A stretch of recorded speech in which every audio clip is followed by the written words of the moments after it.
Halo semuanya, di video kali ini kita akan membahas aplikasi kasir atau point of sale yang disediakan oleh Odoo.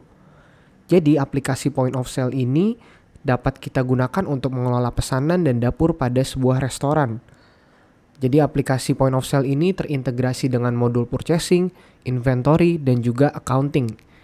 Tentunya kita dapat melakukan manajemen stok dengan modul inventory, melakukan pemenuhan stok dengan modul purchasing, dan kita dapat melihat laporan keuangan kita dengan modul accounting. Yang terakhir, aplikasi kita dapat kita akses melalui website ataupun kita dapat akses melalui mobile phone kita. Sebelumnya perkenalkan, saya Rio Zaki Rahman. Saya adalah software engineer pada perusahaan IT consultant. Saya membuat video tutorial untuk Odoo Development pada YouTube saya.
Jadi pertama kita akan menambahkan produk. Seperti yang terlihat di sini, kita akan menambahkan makanan dan minuman untuk restoran kita sehingga nanti akan muncul di kasir kita dengan kategori food ataupun drinks. Jadi kita bisa ke menu produk, kemudian add new, kita isi nama produknya, kemudian kita isi harga jual untuk produk ini, misalkan 18.000. Jangan lupa juga untuk kita centang point of sale. Secara default ketika kita create new product, point of sale akan terchecklist. Setelah itu kita save. Selanjutnya kita akan bikin bahan-bahan untuk membuat ayam geprek, yaitu ayam dan sambal bawang. Jadi kita bisa create new product aja. Yang pertama ayam. Kemudian kita perlu lampirkan cost-nya. Misalkan untuk satu ayam itu cost-nya adalah 10.000. Kemudian kita centang juga. Kita nggak perlu centang untuk point of sale karena dia merupakan bahan untuk ayam geprek. Jadi ini kita save. Selanjutnya kita bikin untuk sambal bawang. Kita unchecklist aja. Abis itu untuk cost-nya kita masukkan untuk sambal bawang itu 2.000. Kita save, kemudian kita bisa balik lagi ke produk ayam geprek kita dan kita klik bill of materials untuk menyusun bahan-bahan membuat ayam geprek. Di sini kita tambahkan aja komponennya. Yang pertama adalah ayam, kemudian yang kedua adalah sambal bawang. Untuk kuantitinya kita bikin satu aja. Jadi untuk pembuatan satu ayam geprek itu membutuhkan satu ayam dan juga satu sambal bawang. Setelah itu kita save.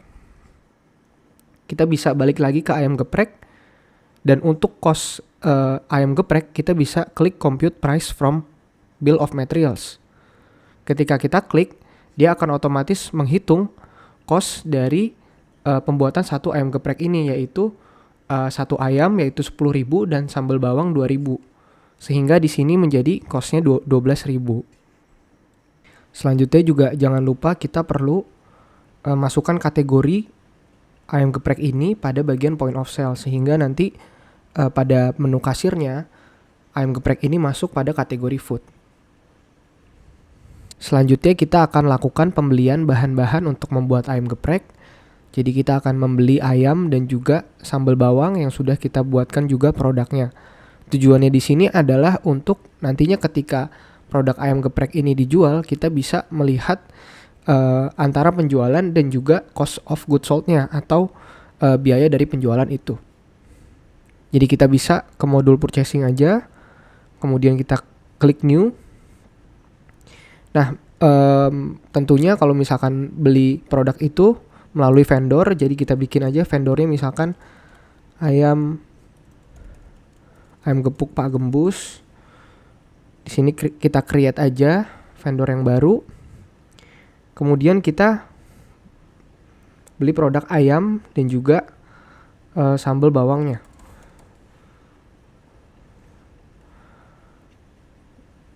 Nah, ini unit price-nya akan otomatis mengambil dari database. Untuk pajaknya ini kita hilangkan saja, dan untuk kuantitinya misalkan di sini 10 pieces ayam dan 10 kilo sambal bawang. Oke, kalau sudah kita bisa confirm order. Kemudian setelah PO-nya itu berhasil dibuat, otomatis kan dari vendornya itu mengirimkan produknya. Nah, kita bisa ke bagian receipt aja untuk kita lakukan penerimaan barang tersebut pada gudang kita. Di sini kita bisa validate, maka stoknya akan masuk. Selanjutnya setelah stoknya masuk, nantinya dari quotation yang tadi kita bikin, dari purchase order yang kita bikin tadi, kita harus bayar invoice customer, jadi kita bisa klik create bill. Kemudian di sini kita isi bill date-nya dan juga kita confirm. Setelah itu di sini kita bisa register payment untuk melakukan pembayarannya. Di sini kita menggunakan bank aja, kemudian kita create payment. Setelah itu berhasil. Selanjutnya kita akan melakukan penjualan dari produk kita di kasir point of sale. Jadi kita bisa ke menu point of sale, kemudian kita open register atau kita buka sesi kasirnya.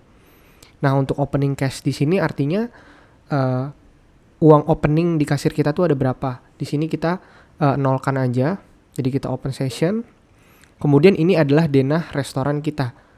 Secara bawaan ada main floor dan juga ada patio. Di sini kita akan tambahkan untuk denah restoran kita sendiri. Jadi kita bisa edit plan. Kemudian kita tambah add floor. Di sini kita namain aja lantai 1. Kita bisa nambah table. Kemudian misalkan ukurannya mau bulat, itu bisa. Nah, untuk table 1 itu untuk 4 orang. Dan untuk table 2 itu untuk 3 orang. Warnanya juga bisa kita sesuaikan. Misalkan mau warna kuning atau sesuai keinginan kita. Kalau sudah kita save, dan nanti tampilannya adalah seperti ini. Nah, untuk membuat order pada sebuah table, kita bisa klik aja tabelnya, misalkan di sini table 1. Kemudian kita tinggal pilih menunya. Misalkan table 1 memesan 1 ayam geprek. Kemudian kita bisa orderannya ke dapur kita. Jadi kita bisa ke bagian order, kemudian preparation display. Di sini ada preparation screen. Selain preparation screen juga di sini ada status masakan. Jadi kita bisa ke order status screen. Jadi ketika kita klik order, di sini akan masuk ke kitchen display kita. Jadi ada ayam geprek yang perlu dimasak.